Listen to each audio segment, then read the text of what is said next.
jërë ngeen jëf chers internautes de Sport Life 221 ñi ngi leen di nuyu bu baax di leen jaajëfal ñi ngi amaat mbégte bu yaatu di leen retrouver ci seen site d'information sportive dañuy fas yéene ànd ak yéen saa su nekk rek waxtaanee lépp luy jëm ci wàllum tàggat yaram donc effectivement il y aura du football waaye tamit dinañu ñëw tuuti ci combat yi nga xamante ne amoon na ci MMA waaye tamit comme ni ñu tàmm di ko defee saa su nekk dañ koy doore ni ak la une des journaux sportifs suñu jugee foofu dem sur les divers de l'actualité dañ koy doora ni ak xëtle yéenekaay bii di Point Actu Sport ñoom ñi ngi ñëw ci match bi nga xamante ne Crystal Palace mi ngi ko doon football ak Manchester City bu Pep Guardiola on vous explique gars yi Crystal Palace ñoom ñoo finalu ak les Citizens match bi nga xamante ne amoon na samedi bi ñu génn fële ca Wembley Stadium qu'est-ce qui s'est passé il y a eu la sensation Crystal Palace moo gagné sur le score de 1-0 ki nga xamante ne nag moom mooy Michael Hayes nekk milieu offensif ci équipe bi di Crystal Palace moom moo dugal l'unique but dans cette partie dans la première mi-temps Michael Hayes moom tamit bokk na ci joueurs yi nga xamante ne Thomas Tuchel mi ngi leen di convoqué avec l'équipe d'Angleterre donc Ismaïla Sarr remporte la FA Cup avec Crystal Palace donc mu nekk tamit une victoire vraiment bi nga xamante ne indi na des réactions au sein des acteurs du monde du football une très belle équipe de Crystal Palace composée de Ismaïla Sarr ak tamit attaquant français bii di Mateta qui a fait une très belle prestation au niveau du milieu de terrain tamit gis nañu que am na benn jeune joueur bi nga xamante ne il avait été récemment convoqué par Gareth Southgate muy Wharton nekk un excellent joueur nekk tamit gaucher donc Crystal Palace s'impose face aux Citizens de Pep Guardiola il y a eu de la frustration boobu nag gis nañ ko du côté des Citizens surtout à la fin de ce match ki nga xamante ne moom mooy Pep Guardiola am na ay échanges yi nga xamante ne amal na ko ak le portier de Crystal Palace muy Dean Anderson mais bon ça a été des échanges ñi nga xamante ne mun nañ ko comprendre effectivement il y a eu de la frustration Point Actu Sport suñu fa jógewee ñu dem ci Tribune Sport ñoom ñi ngi ñëw sur le drame bi nga xamante ne am na à la 24e journée de Ligue 1 ki nga xamante ne nag moom mooy Fadiouf Ndiaye nekkoon capitaine de l'US Ouakam emporté par un malaise à la mi-temps donc moom il s'est effondré brutalement sur la pelouse provoquant tamit un mouvement de panique donc le capitaine a succombé malgré l'intervention des secours moom itamit mu nekkoon un leader respecté dans le vestiaire une figure emblématique donc il a été inhumé dans l'après-midi d'hier gis nañu tamit les hommages yi nga xamante ne jóge na ci monde du football on va toujours rester tamit ci wàll boobu noonu ki nga xamante ne nag moom mooy le docteur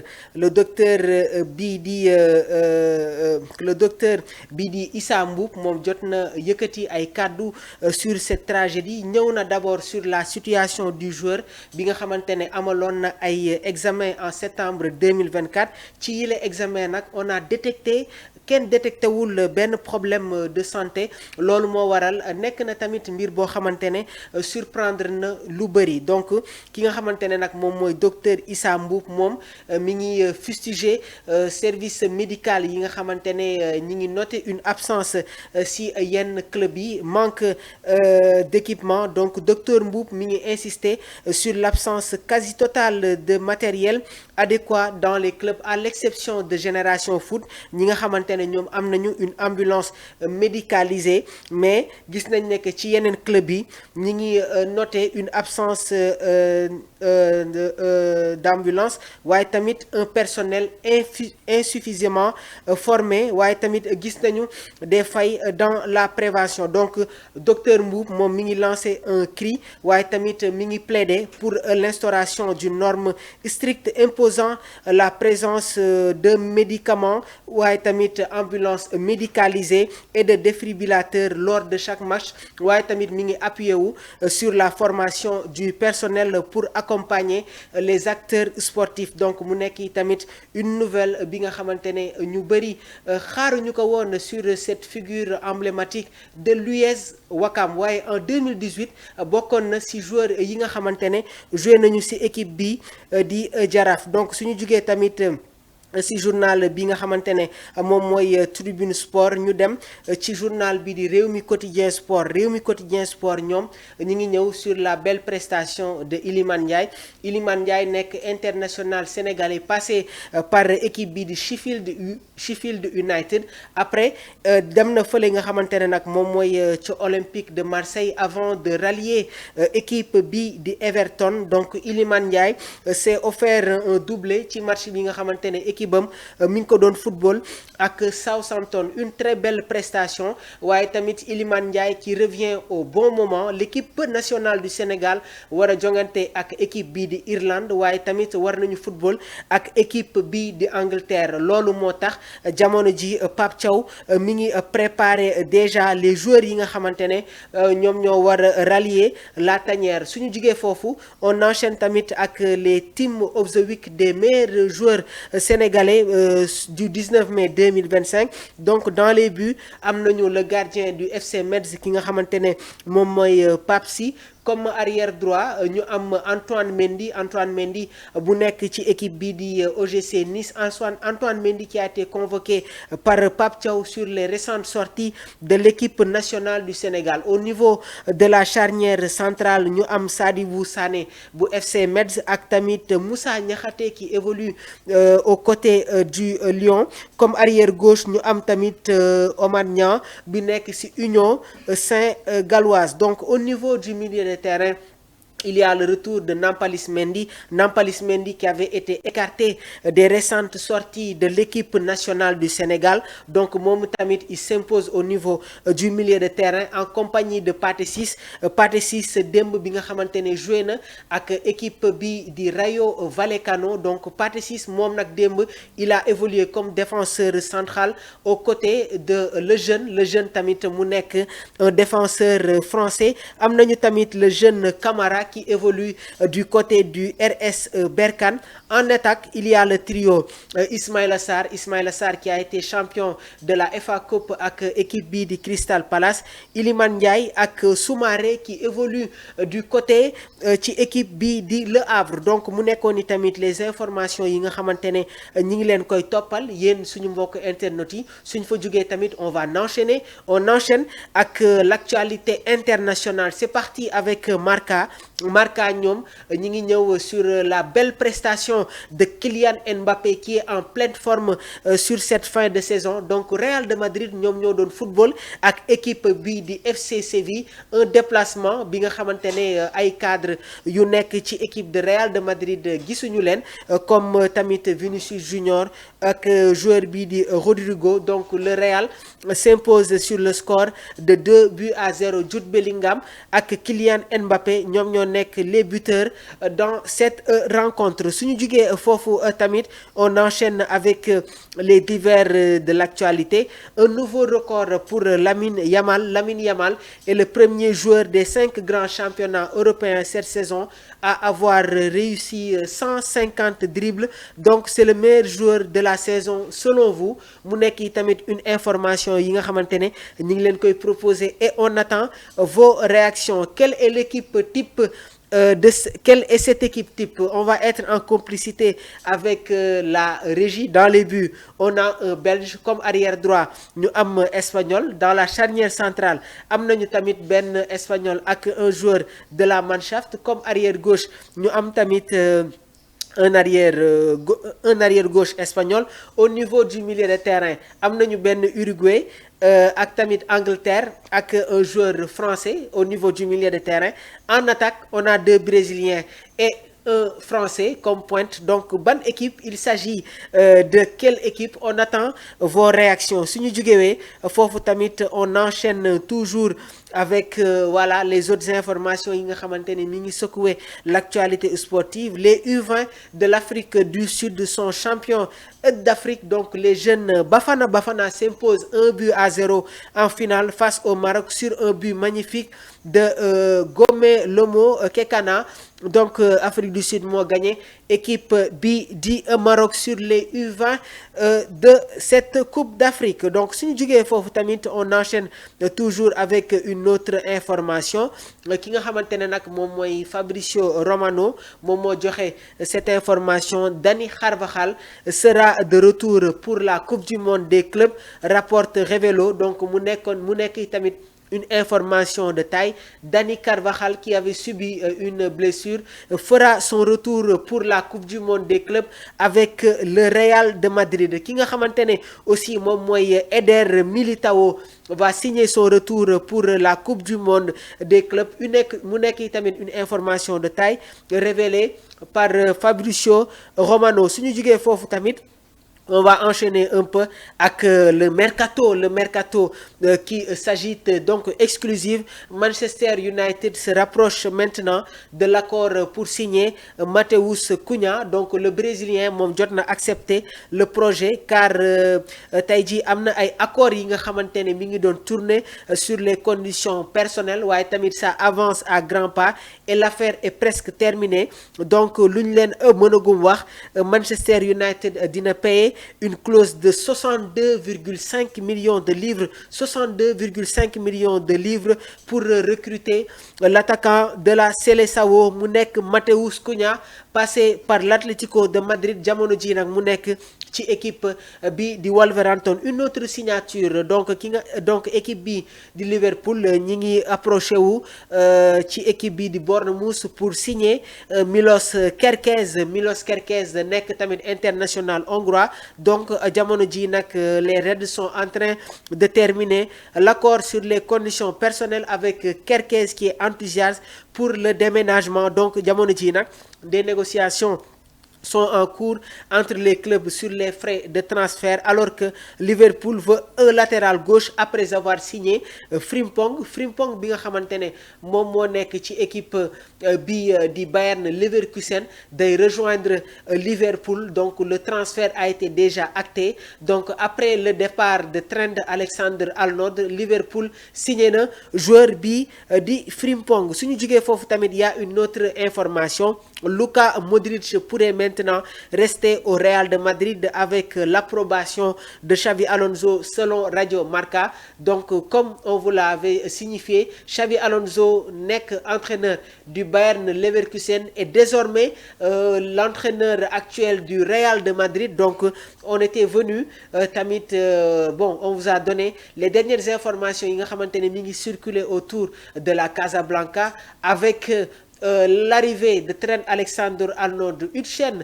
en provenance de Bournemouth waaye tamit le latéral gauche du Benfica, encore une fois le latéral gauche du Benfica muy Carreras jamono ji il est en bonne voie pour rejoindre le club merengue. Waaye tamit le milieu de terrain de Stuttgart on en reparle. Donc ñi ngi koy woowee tamit le milieu de terrain du Stuttgart ñu bëri sax ñi ngi wax ne que c'est le futur Toni Kroos. Moom tamit il est sur le point de rejoindre la Casablanca. Qu'est-ce qui va se passer l'année prochaine avec la Casablanca? On va vous expliquer les détails yi nga xamante ne dina jóge ci wàll boobu noonu. Ki nga xamante ne nag voilà moom mooy Enzo Milo moom tamit nekk milieu de terrain ci équipe bii di Stuttgart jot na joxe déjà des révélations sur tamit une probabilité de transfert waaye nag jamono ji lu ñu leen mën a wax mooy le Real de Madrid est sur le point de signer Angelo Stiller nekk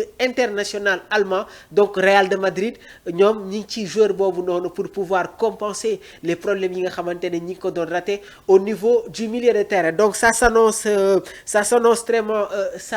très forte du niveau du Real de Madrid avec les arrivées de Trent Alexander-Arnold, de Carreras, Huijsen ak joueur bii di Stiller. Le Real de Madrid est en train de préparer sa prochaine saison. Le FC Barcelone est champion Espagne. Donc loolu tamit mu nekk tamit voilà des facteurs yi nga xamante ne ça va booster équipe bi di Real de Madrid. Donc waaye tamit am na une autre photo bi nga xamante ne Fabrizio Romano jot na ko publier. Jude Bellingham a joué son dernier match ak Carlo Ancelotti en tant qu'entraîneur car il sera suspendu le week-end prochain. Donc Carlo Ancelotti qui va être le prochain sélectionneur, Carlo Ancelotti, qui va être le prochain sélectionneur de la Seleção. L'équipe brésilienne sera entraînée par Carlo Ancelotti. Donc Carlo Ancelotti va retrouver des joueurs de la Casablanca comme Vinicius Junior ak ki nga xamante ne nag moom mooy Rodrigo. Effectivement, Rodrigo qui est sur le départ. Jamono ji Manchester City, Chelsea, Arsenal bëgg nañu coûte que coûte recruter joueur bi nga xamante ne nag moom mooy Rodrigo. Donc toujours aussi sur les informations, Galatasaray est champion dans le championnat turc. Donc Victor Osimhen bi nga xamante ne moom équipe bi di Napoli moom moo ko abal au club turc di Galatasaray. Donc Galatasaray est champion devant Fenerbahçe. Donc Vinicius ki nga xamante ne moom mooy Victor Osimhen, Torreira, Alvaro Morata, Sanchez, Icardi. Donc gis nañ ne que actuellement Galatasaray est en train de recruter de très bons joueurs. Waaye nag est-ce que Victor Osimhen doit rejoindre le championnat anglais? On va vous donner des explications parce que jamono ji John Obi Mikel nekk aussi un ancien cadre des Blues veut coûte que Chelsea recrute joueur bi di Victor Osimhen. Victor Osimhen qui a été la sensation avec l'équipe napolitaine. Napoli jamono ji nag ñi ngi nekk dans la course au titre ak Inter de Milan. Qu'est-ce qui s'est passé hier dans le championnat italien? Équipe bi di Naples moom moo demoon fekk ji équipe bi di Parme. Donc si le Napoli avait une victoire face au Parme, effectivement la dernière journée serait très importante pour remporter le Scudetto. Waaye nag démb équipe bi di Naples bu Antonio Conte dafa concéder le match nul. Inter de Milan moom itamit concéder le match nul face au Lazio de Rome. Donc la dernière journée, si une des équipes fait match nul ou ne remporte pas cette rencontre, ce sera bénéfique à l'autre équipe. Par contre, si Inter de Milan s'impose dans la dernière journée et que le Napoli trébuche dans cette dernière journée, l'Inter de Milan sera champion ci championnat bi di Italie. Waaye tamit il y a une finale qui se prépare, une finale, la grande finale de la Ligue des Champions entre Cannes, Inter de Milan ak le Paris Saint-Germain. Le Paris Saint-Germain bi nga xamante ne actuellement on constate que voilà, il y a une flambée de nouveaux jeunes joueurs en attaque. On a le géorgien ki nga xamante ne moom mooy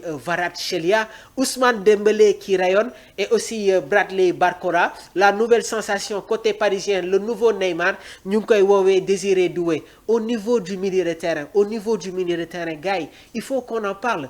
Volume de jeu bi nga xamante ne Paris Saint-Germain ñu ngi koy wane surtout avec la présence de Vitinha, Joao Neves ak ki nga xamante ne nag moom mooy Fabian Ruiz. On vous rappelle que Fabian Ruiz a été joueur du Napoli. Fabian Ruiz Napoli la nekkoon avant muy ñëw fi nga xamante ne moom mooy Paris Saint-Germain. Et aussi ce qu'il faut savoir, ñu fàttali tuuti les belles prestations yi nga xamante ne amal na ko au sein de la Roja, l'Espagne qui a été champion sur la Coupe d'Europe. Donc loolu moo tax actuellement le Paris Saint-Germain dispose d'un très bon effectif pour pouvoir gagner cette Ligue des Champions. En défense, il faut qu'on en parle. Il y a Achraf Hakimi, waaye tamit sur le côté gauche, il y a Nuno Mendes et aussi il y a une nouvelle révélation en dehors de Marquinhos qui devient le leader incontesté dans la charnière parisienne. Ki nga xamante ne nag moom mooy William Pacho nekk international colombien en provenance ci équipe bi nga xamante ne moom mooy Eintracht Francfort, est devenu un pilier très important dans le dispositif de Luis Enrique. Côté interiste, il y a un schéma qui ne change pas. Waaye tamit am na ay tournures yu nga xamante ne constaté nañ ko dans le 11 de Simone Inzaghi. Muy kan Jan Bissek nekk tamit un très jeune joueur, nekk tamit international allemand. Il évolue actuellement au niveau de la Mannschaft. Waaye tamit le schéma à 3 côté interiste, ça ne change pas avec Acerbi ak tamit ki nga xamante ne moom mooy Bastoni. Au niveau du milieu de terrain, effectivement on a le milieu de terrain turc muy Hakan Çalhanoğlu ak tamit Barella ak Mkhitaryan. Sur les côtés, Dumfries ak Di Marco qui fait partie actuellement des meilleurs pistons encore une fois dans le monde du football. Waaye tamit il y a une blessure muy Lautaro Martinez actuellement dafa am blessure waaye nag Inter dinañ ko retrouver à temps avant la finale bi nga xamante ne effectivement le Paris Saint-Germain war na ko football ak équipe bii di Inter de Milan. Ce sera en Allemagne, plus précisément à Munich. waaye tamit mënuñu wax ci équipe Inter sans pour autant aussi parler des très belles prestations de Marcus Thuram en provenance du Borussia Mönchengladbach. Donc nag jamono ji il s'est imposé comme vraiment un titulaire indiscutable au sein de cette équipe de l'Inter de Milan. Donc mu nekkoon ni tamit les dernières informations yi nga xamante ne ñu ngi leen koy toppal suñu mbokk internet yi. jox nañ leen benn image. On attend vos réactions. De quelle équipe s'agit-il? Dans les buts, on a un Belge. Dans la charnière centrale, am nañu un Allemand ak tamit benn Espagnol. Comme arrière droit, benn Espagnol. Arrière gauche, Espagnol. Au niveau du milieu de terrain, on a un international uruguay, benn milieu de terrain au niveau des Three Lions, un Français. En attaque, deux Brésiliens et un Français. Quelle est cette équipe? On attend rapidement vos réactions, chers internautes de Sport Life 221. Donc on sera tout le temps avec vous dinañ leen accompagner yéen suñu mbokku internautes yi faram-fàcceel leen rek lépp luy jëm si wàllum actualité sportive. Donc ça a été un réel plaisir de vous avoir servi. C'était Mamour Diobaye dans la présentation. di jaajëfal bu baax a baax toute l'équipe de DKR 221. Donc Omar Silla moom mi nekk dans la partie technique et la réalisation ki nga xamante ne tamit moom mooy Abdourahmane mi nekkoon dans la coordination. On va vous accompagner tous les jours gars yi te leen abonné di liker di partager pour renforcer la communauté. waaye tamit on vous propose vraiment des extraits yi nga xamante ne dina secouer l'actualité. Une autre information il faut qu'on en parle muy Zarko mi nga xamante ne tamit moom jotoon na signé un contrat si wàllum MMA waaye nag y a eu des choses qui se sont passées. Zarko finalement mujjul combattre en MMA. Après nag il y a eu des altercations entre son adversaire direct ba ñu bëri sax gis des images yi nga xamante ne actuellement mi ngi secouer la toile. lu ñu leen mën a gum wax rek mooy personne ne cautionne la violence et je pense que tey jii un lutteur comme Zarko doit éviter waaye tamit moytu ñu koy tudd ci yenn incident yi nga xamante ne mun na dénigrer son image. Une autre victoire muy celle de Ada Fass, il faut qu'on en parle. Donc Ada Fass qui s'est imposé encore une fois. Donc 2 combats 2 victoires en MMA. Donc ki nga xamante ne nag moom mooy la jeune sensation de l'arène sénégalaise muy Ada Fass. Si il est constant, si il est régulier dans ses entraînements, il peut faire carrière dans le monde sportif. waaye nag en tant que professionnel il faut que tey jii nga am ay aptitude waaye tamit nga am hygiène de vie bi la xamante ne moo lay permettre nga nekk dans la longévité. Lutte il faut que ñu wax si gars yi est-ce que seetaan ngeen face à face bi nga xamante ne amoon na diggante Franc ak Eumeu Sène? Je vous assure que Eumeu est en très grande forme. Bien vrai que Franc est un athlète mais Eumeu bi nga xamante ne gis naa ko dans cette conférence de presse il est en très grande forme. Donc ci conférence ci face à face bi nga xamante ne amoon na diggante Eumeu Sène ak ki nga xamante ne moom mooy Franc gis nañ fi culture gis nañ fa làmb gis nañ fa ay bàkku waaye tamit gis nañ fa ambiance. léegi nag ñi ngi xaare ni exactement quel sera l'état forme physique des 2 athlètes waaye lu ñu leen mën a wax rek mooy ce sera un combat chaud. On attend vos réactions, on attend vos favoris diggante Eumeu Sène ak Franc kan mooy daan. jërë ngeen jëf.